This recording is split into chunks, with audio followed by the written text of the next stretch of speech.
এত কষ্ট হয়ে জ্ঞান কিবার জ্ঞানের পর হনবেন মনু খায় রান হান গেদু খায় থান হান গেদুর বাপে খায় মুখের মাংস হান আর গেদুর দাদি খায় কলজা গেদুর হুবু খায় সিনা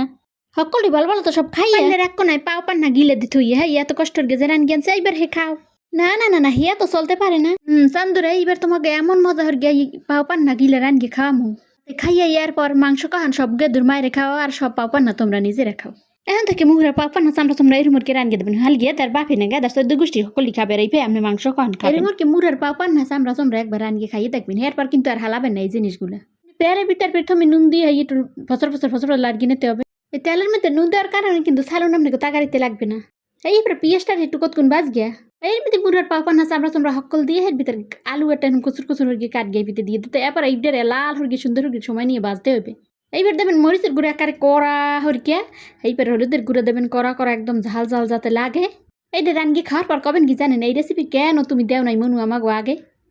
এখন এই ভিতর বাহি মশলা দিয়ে দেবেন জিরে বাটা গরম মশলা আদা বাটা রসুন বাটা সকল দিয়ে ভালো হরগে একারে কায়দা মতন কষাই নিতে হবে কতক্ষণ একারে পোড়া পোড়া না হবে যতক্ষণ ভালো হরগে কষাই কষাই হেইবার এই ভিতর দেবেন পরিমাণ মতো পানি যত ডুলা হয় বেশি কিন্তু পানি দেওয়া চাইবে না